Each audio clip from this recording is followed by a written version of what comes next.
Slovenskí a ukrajinskí účastníci workshopu navštívili centrá v Košickom a Prešovskom regióne s cieľom spoznať ich fungovanie, metódy práce a históriu. Cezhraničný projekt vytvorenie dvoch centier prvého kontaktu na Ukrajine a ich vzájomná spolupráca napísalo a v súčasnosti realizuje Centrum prvého kontaktu. Tento projekt má za úlohu vytvoriť dve centrá poradenské pre malých a stredných podnikateľov od vybavenia kancelárií po získanie alebo nájdenie personálu a vyškolenie personálu a v druhej fáze projektu vlastne spolupráca medzi ukrajinskými a slovenskými centrami plus spolupráca medzi podnikateľmi aj z vzdialenejších regiónov Iršava a Kolomia. Cieľom študijného workshopu bolo ukázať ukrajinským zriaďovateľom, ako funguje regionálno-poradenské a informačné centrum v Poprade a v Prešove, Centrum prvého kontaktu v Levoči a v Michalovciach, ale i podnikateľský inkubátor v Spišskej Novej Vsi v praxi.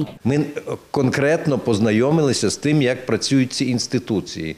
І ми побачили, що ці інституції... Konkrétne sme sa zoznámili s tým, ako pracujú tieto inštitúcie a videli sme, že vždy pracujú individuálne, tak ako to vyžaduje každý región zvlášť.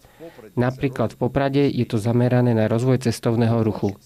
V Levoči je to práca, ktorá súvisí s tým, že mesto je na zozname Svetového kultúrneho a prírodného dedičstva UNESCO a snaží sa zvýšiť úroveň turistickej návštevnosti mesta, ale aj problém, ktorý súvisí s rozvojom obcí. Можна було підняти рівень туристичної привабливості міста.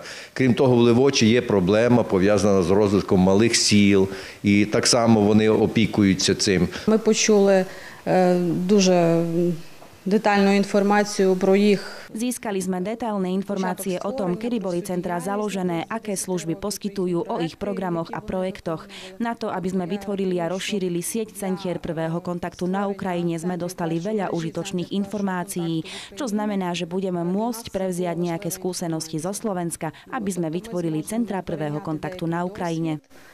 Для створення Центрів першого контакту вже в Україні. Posledný tretí deň workshopu navštívili ukrajinskí účastníci Centrum prvého kontaktu v Michalovciach.